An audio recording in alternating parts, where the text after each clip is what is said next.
Welcome to Daily Blast Live. We're the only live show that covers what you're talking about right now. But today, you know what we wanted to do here? We wanted to do things a little different. Yeah. We're sharing some of our favorite moments from past shows, from laugh out loud moments to incredible acts of kindness. We got it all here at DBL. Let's get started. Well, no topics are off limits on this show, clearly, even if it's embarrassing. In this next clip, we take shaming to a whole new level when we get Jeff's wife, Jordan, involved. Oh, nice. Can you get busy after a big date night meal? Bo, are you a big meal person? What's happening? Oh, yeah, of course. But, I mean, I don't know. Black eyed peas, that's a recipe for farts. And it has happened to me, and God bless my girlfriend for tolerating it. We got out of the way pretty quickly. Oh, yeah. And I try to be, like, you know, you want to be a gentleman, of course, but when it's out, it's out. It's going to happen, you know? I know you probably have a different theory on this. Well, no, I was very surprised because, you know, black eyed peas and cornbread goes with mac and cheese, maybe some chicken and dumplings. You got to get some collard greens up in there. And that is a recipe for a tootie booty. So I don't understand how you're having a date night after that. Well, I think one of the advantages of being married, obviously, is toot whatever you want. You can toot whenever you want? Yeah, you don't. Yeah. Well, how do you feel about, do you think Jordan agrees with that? Yeah, Jordan is partaking in Really? it. I think we might have Jordan on the phone. Hey guys. Wow. Jordan, this is Jordan's favorite topic.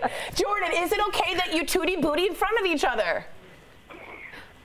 Yeah, I mean, we rip them all the time, but I know we're a sick married couple. The only time I really get mad is Jeff on the weekends takes these cleansing pills or something, some vitamins, just to get out all the bad toxins, and he'll rip them, and then they linger, and like 10 minutes he'll get up from the couch, and I'm like, did you fart again? And he's like, no, that's from the last one. It just sticks to it. Jordan, Oh, my God. Jordan, I feel like we need to advocate for you. For starters, especially when they get too comfortable, I'm like, you need to check your shorts, dude. You are just a little bit too comfortable. Oh, my goodness. Jordan is the I already best. got lost in thinking that farts are funny. Oh, well, thanks for calling in, love. I appreciate that. You. We love you, Jordan. That was amazing. Bravo, Jordan. Bravo. Sam, I thought you looked at me because of last Friday. Oh my Lanta. Oh, I know you're talking. Exactly what you're talking about. Not okay. Yeah, that wasn't okay. That was in the hallway. I was gagging.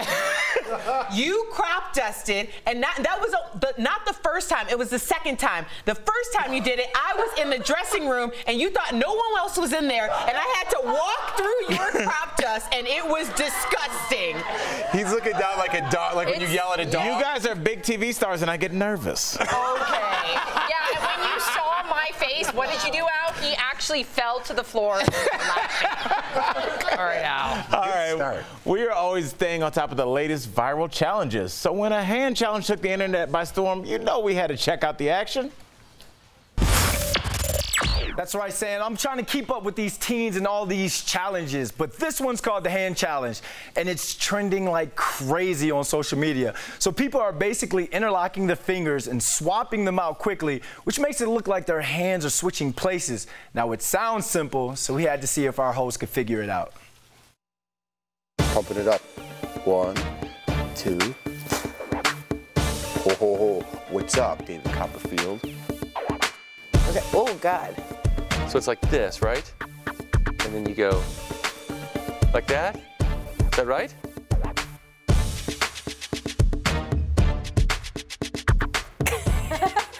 I can do that. That's easy.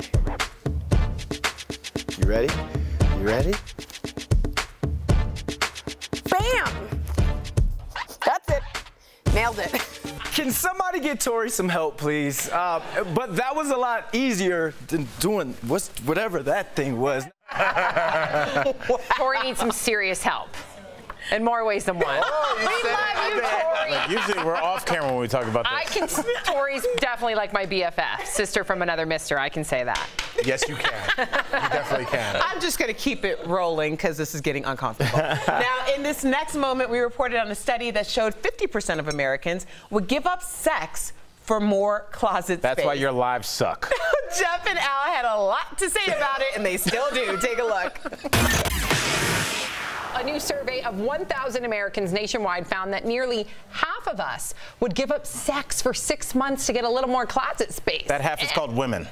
That's not true. Women like to have sex too. What about you, DBL Nation? Vote now at dailyblastlive.com and give us your take. Excuse me, Al? Yeah, are you saying you know any men that would give up sex for more closet space? There may be. Yeah, where? There may be. Yeah, on another planet, not here. There's no way a man would care that much about closet space. It doesn't exist. I don't know. I've seen your closet. It's huge. I do take up a lot of space in that Jordan closet. has like this much space, and you have most of the space. Okay, first of all, did you see that much space? That's my closet. She has her own closet. So her stuff shouldn't be in my closet. You have the bigger closet. You do. He's on a talk show. He's going to wear a different thing every day. I'm defending you, Jeff. There. Thanks, buddy. So what I got a huge closet. What do you guys think? I'll just make love on top of the clothes. There you go. That's what I'll do. Yeah, 6 months. You wouldn't give up sex for 6 months for more closet space? No. That was an interesting no. Would you? No, I don't think I would. That was an interesting no. I have a teeny closet. And you've seen I've got rolling racks with clothes, but no way. This is just getting bad. I don't know what's happening. A nice teeny closet. All right, the viewer is 40%. No way. And I give up sex 40%. Bad sex. Oh, bad sex. Well, who's not going to give up bad sex? And what is bad sex? There's pizza. Bad sex. Let me tell you, there is bad sex. I haven't seen it. How do you have bad sex? You have bad. There is bad sex. I think you guys, when you're for dudes, it's fine. Okay. Yeah, that's great. Wow. Guess we're moving on. Thanks to Drake, another challenge spread like wildfire over social media. Unfortunately, some people took the Kiki challenge to dangerous new heights. Check it out. Stupidity goes by many names. The I'm in my feelings challenge, the Kiki challenge, or the Shiggy challenge. That's Shiggy. All of them come from a video on social media. Watch this.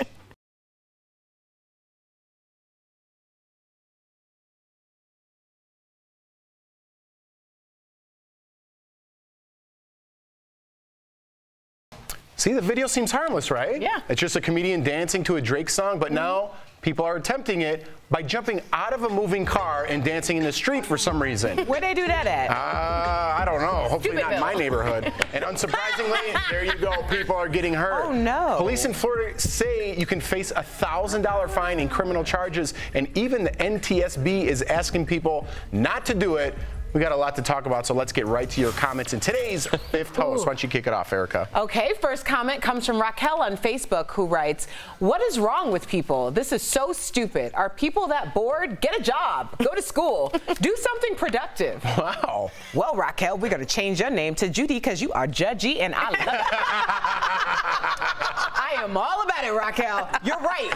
Where are these people's jobs? What are they doing? And that last woman should be reported to the Department of Children and Family Services. She was like 15 million months pregnant. Wow. Not okay. All right. I like Erica. I feel like she's had tequila. She does not like the Kiki challenge. No, Chris on Facebook says natural selection at its finest. There you I think, go, Jeff, Chris. you can take this one away. This is your exact thought. Is Listen, that right? this is, Chris, I agree with you, buddy. This is Darwinism, man. At its finest, you should teach your kids about that, not about dancing in the street. Well, some of them, we're going to lose a couple soldiers. Lose a couple soldiers, that's right. And not Hugh, like that. Hugh on YouTube says, concerning that car dance video, let people make them. It shows employers the mindset of potential employees. Ooh. Wow, that's a bit saucy, Hugh. That's true, though. People go look at your social media pages. That's very true. I don't know. Would that prevent you from hiring somebody? Yes, it would. Would for you. Yeah, because if you have a decision to make in a quick moment and they're making a decision to dance with their car going, I don't want that person on my team. Fired. But I mean, I think these are teenagers. Well, it's still, what's interesting is I read about this, and they said what parents should tell their kids is, A, know which challenges are on, so this Shiggy challenge you should know about, and B, say that you understand peer pressure, but do you want your video, this is exactly what Bo was saying, do you want yourself on video doing this challenge forever? The internet is written in ink. It does not go away. So do you want a picture and video of you for future employees being like, no, no, no, whoa! But it should be noted, most of them are not all teenagers, but if they are teenagers, then parents have even more control because that's your car. Take it away. That's right. Ooh, take it away. Now that song's in my head for the next half hour. I know, for the rest of the night. Kiki. Ba-na-na-na. Tori Sam doesn't know one word of it. What's coming up on DBL? Samantha Shocker, I gotcha. Coming up, Chardonnay, Chablis, Merlot, oh my. Your favorite two crazy blondes are heading to a winery to mix up our own special blends. And next, the funniest laugh out loud moments from a favorite segment of DBL, Al Sounds Off. You'll want to stick around for this one.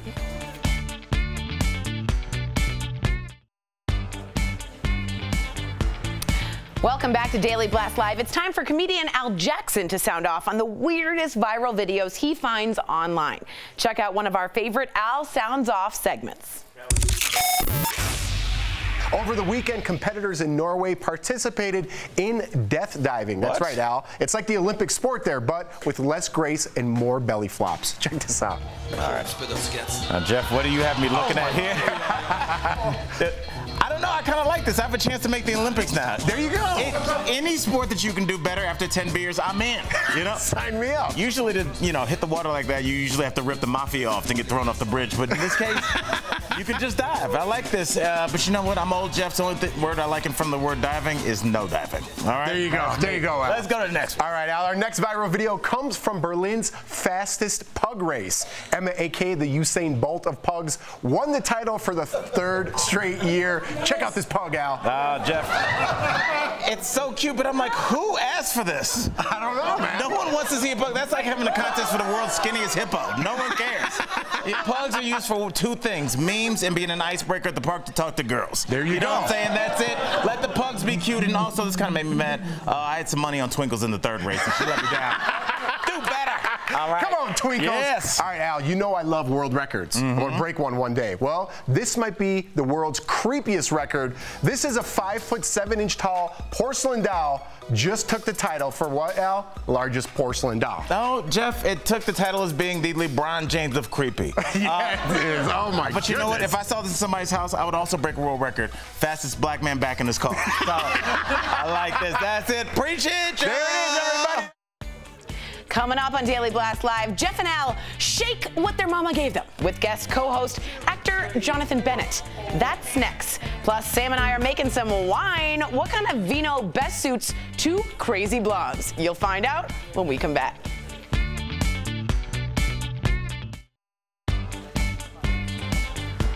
Welcome back to DBL. It's time for one of our favorite segments, Two Crazy Blondes. But Tori, tell the people who don't know what that is. Well, I'm feeling very small. It's interesting. I like that. Yeah, that's much better. Thank you. It's where Sam Shocker and I go around town and discover new things, like in this next clip, where we learn how to make wine. Watch. These are the Two Crazy Blondes. Well-behaved women rarely make history, but wild women surely make wine. That's right, Sam. We're here at the Wild Women Winery in Denver, about to sip some Chards, blend some reds, and go ahead and take the Mile High wine tour. You ready? Of course. Let's do this, crazy blondes.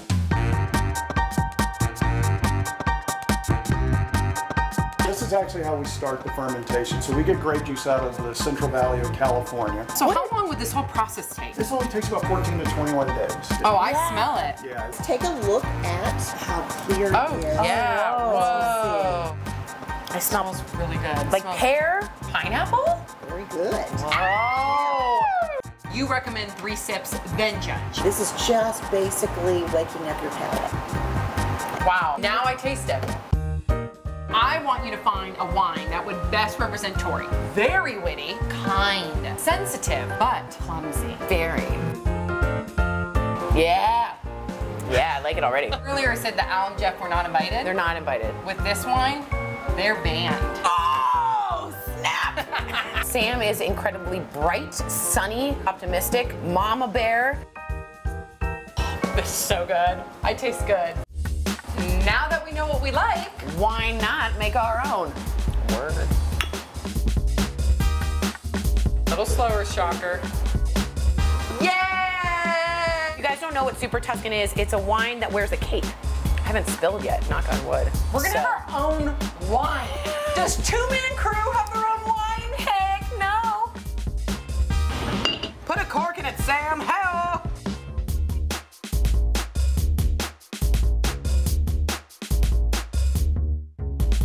Hey, Two Crazy Blondes!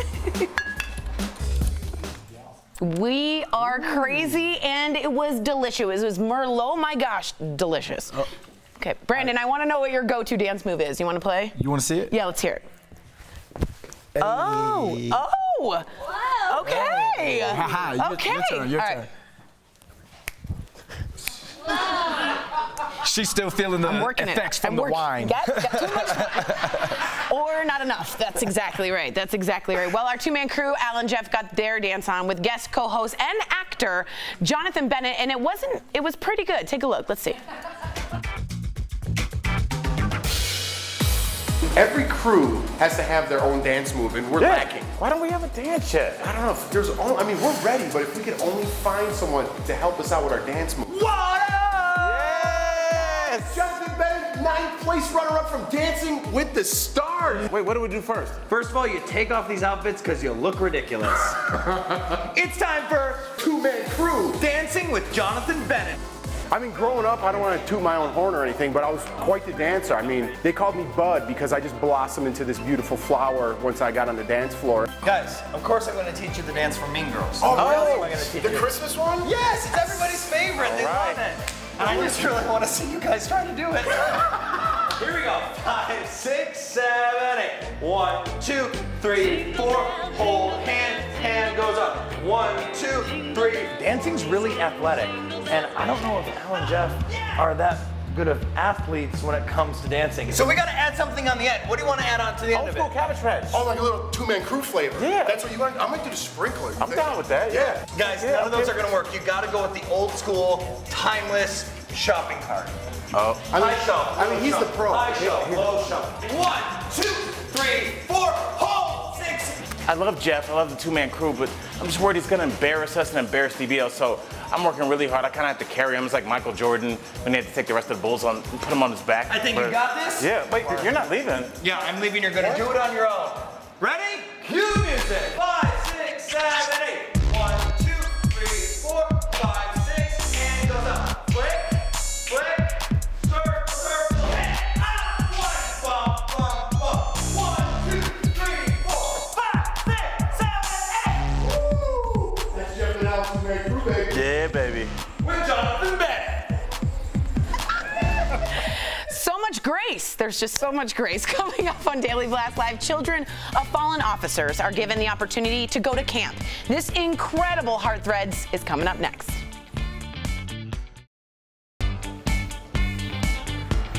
Welcome back to Daily Blast Live. We are always on top of the latest trending news, but we also take time each show to highlight amazing stories that tug on our heartstrings.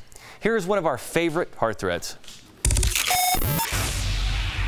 These kids of fallen officers are headed to summer camp with free gear. Addison and Justice Harrell were just toddlers when their father died in action. He was struck and killed when trying to rescue 2 people off the side of Bear Mountain.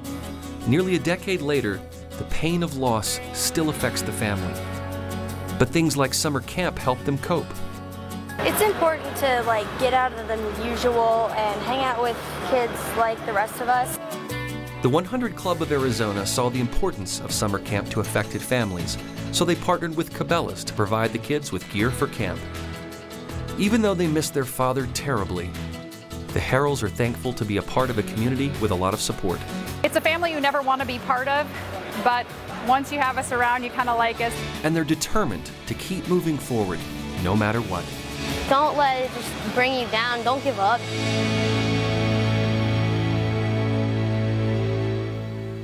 I'm so glad those children, even though they shouldn't have to go through that, I'm so glad that they have the support in the other the other children. It's just an amazing story of resilience, and to see that in children. I mean, here we are as adults, and children are having to do this. It's just really inspiring. Oh my gosh, yeah. Beyond inspiring. Well, you can still join the conversation on Facebook and YouTube. The stories never stop, and neither do we. 3, 2. Welcome to Daily Blast Live. This week, we're doing things a little different. Yep, we're looking back at some of our all-time favorite moments here at DBL. And who hasn't taken an embarrassing picture and feared it would be posted on the internet? Well, when a scandalous photo of Matt Lauer surfaced, we had to bring up Brandon London's past photos. Take a look. All right, guys, newly surfaced photos of Matt Lauer have a lot of you talking. We're looking at one of the photos from spring break of my 2000 year. I'm just kidding. That's Matt Lauer. It was reportedly taken at Lucky Chang's in New York. Matt was there with his wife and Brian Gumbel. You can see Matt getting a lot of attention from one dancer, but here's the question. Don't we all have photos from our past which could be misinterpreted? Brandon? Have you ever been on my Instagram? The ladies are like, why y'all stalking you said me? you're a former football player? What does that mean?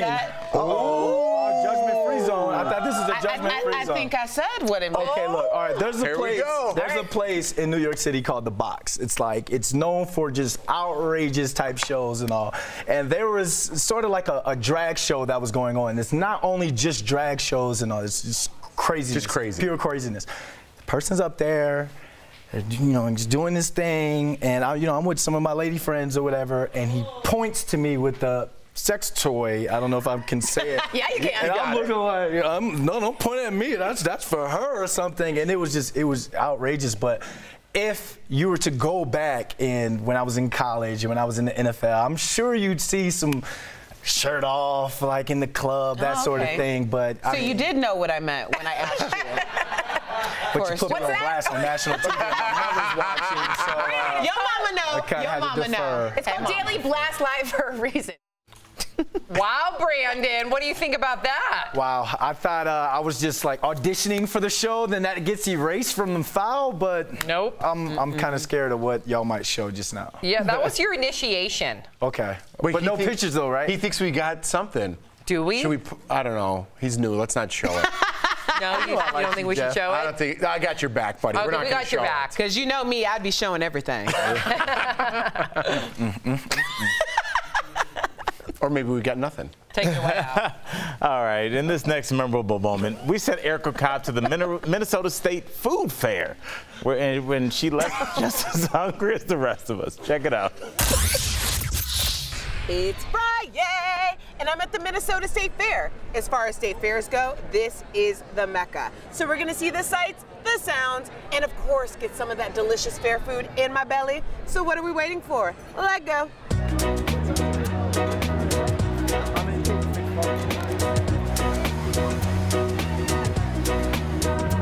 It's bacon, ranch, cheese on fried potato. It's a really long way of saying it's Australian for fried potato. I'm Erica Cobb, reporting to you live from this stand on the Cobb. This place sells 25,000 ears of corn a day, says Erica Cobb. I live my life for three things: faith, family, and fried cheese curds. We cannot come to the Minnesota State Fair without checking out Sweet Martha's Cookies. The reputation precedes them. And get this, they're the top grossing food vendor in a fair that's known for food. I gotta check out what's so special about Sweet Martha's Cookies. I think I know. Where's the all-you-can-drink milk at? You can't come to the Minnesota State Fair without getting $2 all-you-can-drink white gold moo juice. I'm talking about milk, folks. $2, I'm in utter happiness. You don't want to bring us back some cookies, Erica? Or moo juice? Well, definitely not the white gold moo juice. Milk. No, I wasn't going to bring milk back. The cookies, I gave them away to all my new friends. That's sweet. I made a lot of new friends there. And can you never say moo juice again? Weren't you watching? Erica, what were the names of some of those friends? Well, Katie and Doug. Actually, those are my realtors. I'm just kidding. Okay. Shout out. To athleisure or not to athleisure? That is the question that got us talking in one of our favorite moments. Jessica Mulroney, the BFF to the royal princess, is pictured at a restaurant in workout gear next to TV producer Brandon Lanker. Brandon posted the picture to his Instagram asking a simple question. Would you ever go out to eat in gym clothes after a workout? Well, this got you talking. Take it away, Sam Shocker. Oh, my goodness. All right, let's get straight to your comments. Annie writes, it depends on where you go to eat. And Annie, you're right. I don't think anyone should be going to Ruth's Chris in a white beater. I think that's not cool. But I have to say, just for like Tequila Tuesday 2 days ago, we met up with a friend who was just coming from yoga. She was in her yoga pants. It's kind of a casual place. I don't have a problem with that. Appropriate there. Yeah, why not? I have no issue with it. I didn't know this was a thing. Would you be annoyed if I showed up to a fancy dinner with your parents at the Four Seasons in my yoga clothes?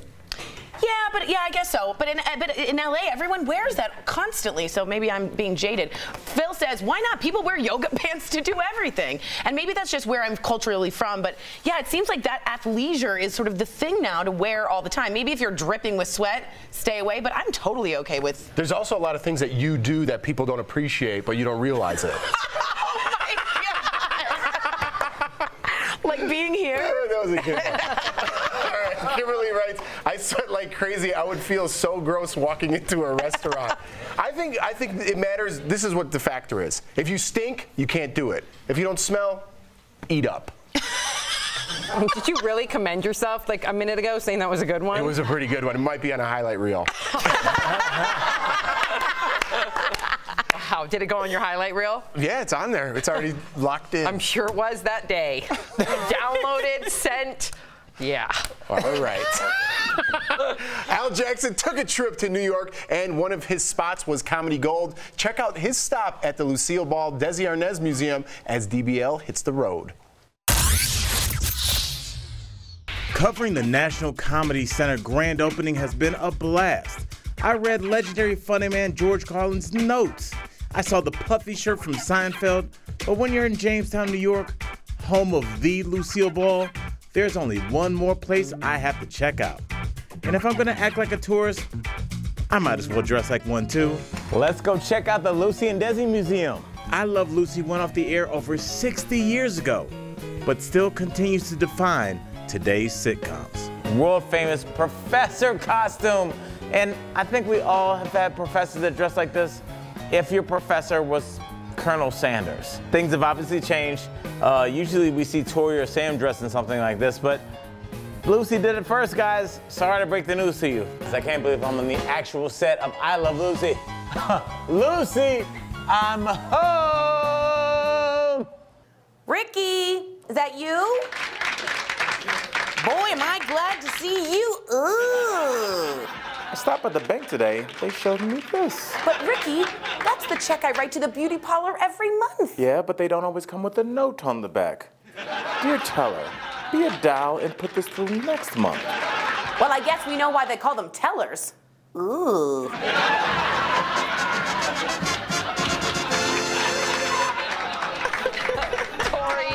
I love you even more. Coming up on DBL, from homeless to now helping others. It's an incredible comeback story you do not want to miss.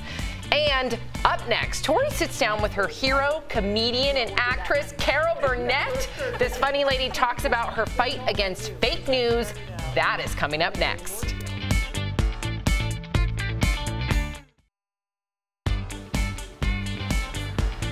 Welcome back to Daily Blast Live. Now, it's not every day that you get to meet your hero, but that is exactly what happened to our co-host Tori Shulman when she sat down with her idol, actress and comedian Carol Burnett, and one of our favorite, Chatting with the Stars.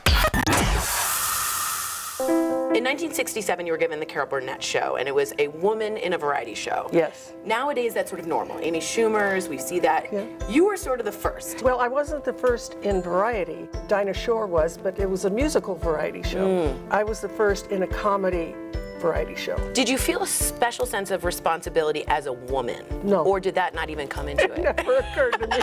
Because it was all I knew, because I'd started out on the Gary Moore Show, and I was the second banana on that show. I was given all kinds of different characters, wonderful sketches to do. The junior writer on the Gary Moore Show was Neil Simon. Are you serious? Yeah, we called him Doc Simon. So when I had this wonderful caveat in a contract with CBS, I said, no, I want to do an hour variety show. And they had to put it on for 30 shows. They wanted me to do a sitcom, and I said, I don't want to do the same person week after week. I want to put on wigs and black out my teeth and do pratfalls and have music and guest stars.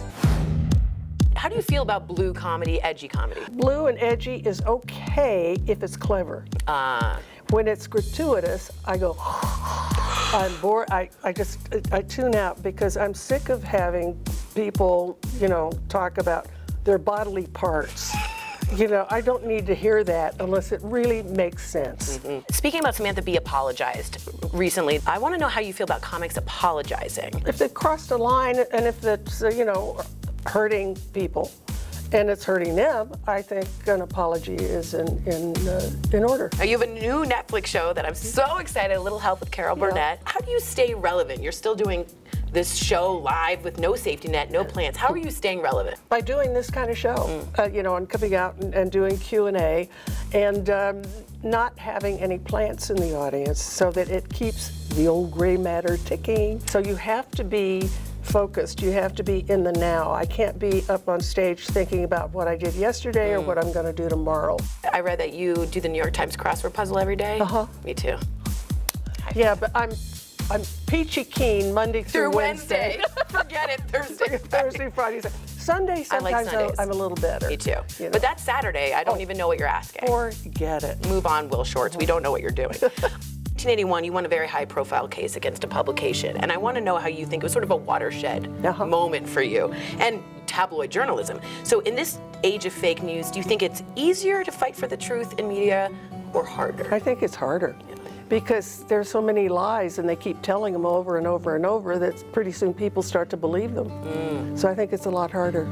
You were handed an anonymous $50 for UCLA. Yeah. And then a sort of a stranger at some moment handed you $1,000 or such for New York. Yeah.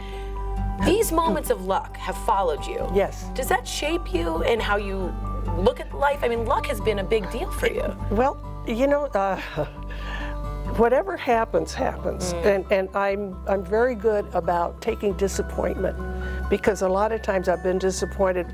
It has been the best thing that has happened to me, because as a cliche, one door closes, the other one opens. I do feel fortunate, definitely. And some kind of weird things have happened in my life. I don't know if it was planned or if whatever happened, but I'm grateful for it. That's all I can say. That's amazing. That's incredible. You've given laughter to a lot of people in hard times. What do you do when you have a disappointment? Is there a routine you do, or you just say you I just know this will pass. This will pass. But yeah, everything does. Yeah, that's true. Yeah, so it'll change. It'll change. And sometimes it can change on a dime.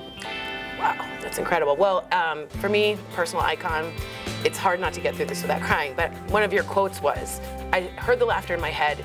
It wasn't a career. It wasn't a choice. It was a calling. And I want to thank you for taking that calling. Thank you. Thank you. Bless you. Thank you so much. Thanks, sweetheart. Appreciate it. Thank you. Oh, my.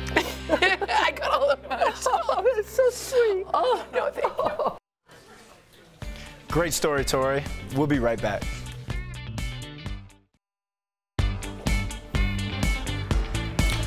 When most high school students graduate, they are thinking about what the future holds for them.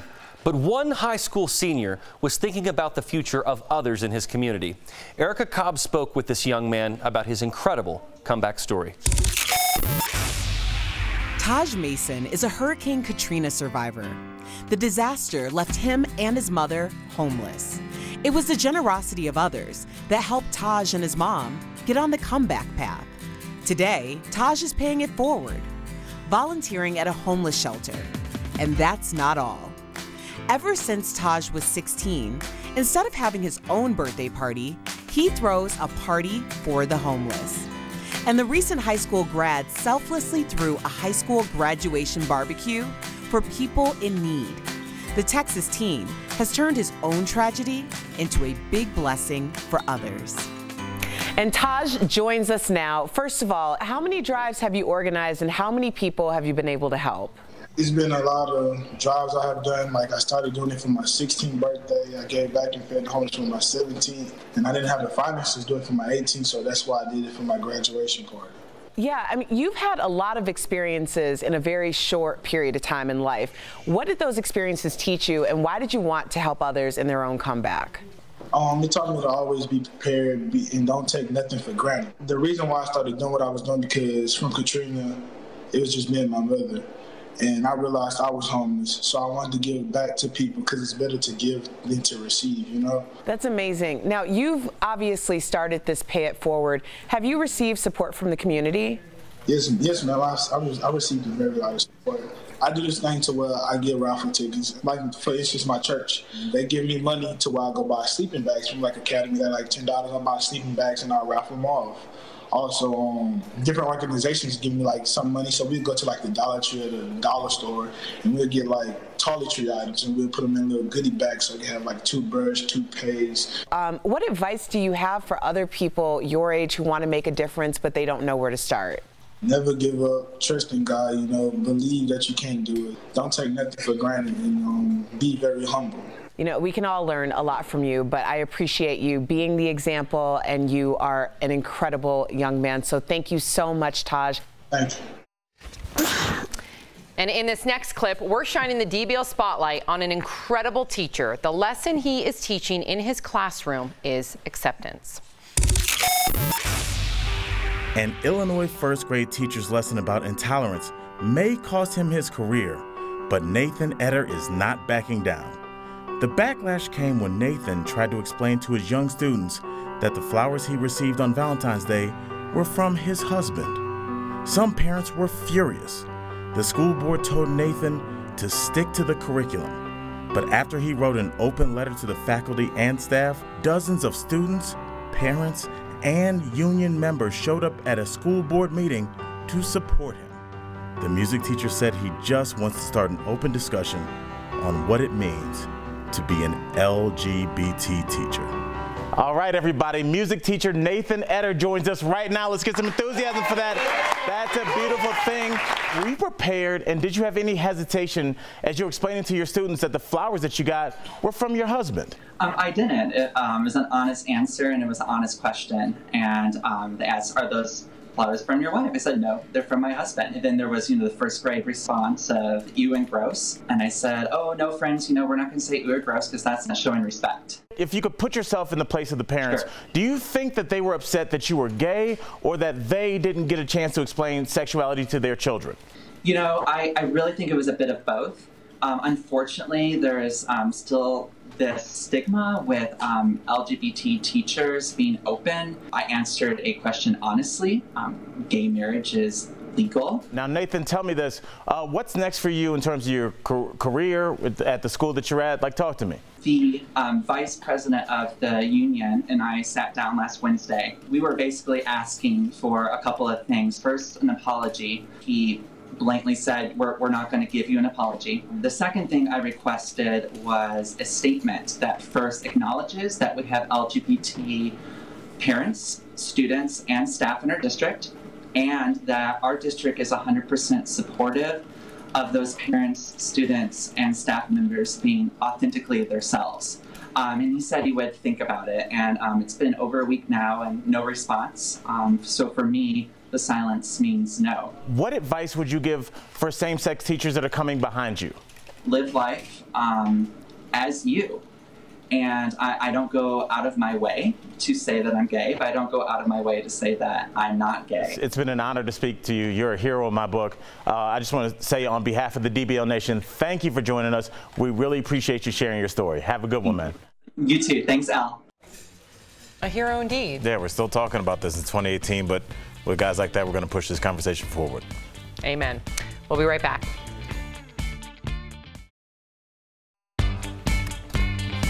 I love that we've technically only been around for a year, but I feel like we have like decades worth of memories. We have so much like on air and more off air time. It's incredible. I know. We've looked so many different ways. So how many different ways are we going to change, both as hosts as well as the aesthetics of the show? Oh, you mean the table? Yes. You guys love our new desk or what? Yes. Amazing. We're growing up. We are adulting. Yes, we are. Yes. Kind of, sort of. Yep. Well, we are live on YouTube and Facebook. Keep the conversation going. Have a great day, everybody. Yeah.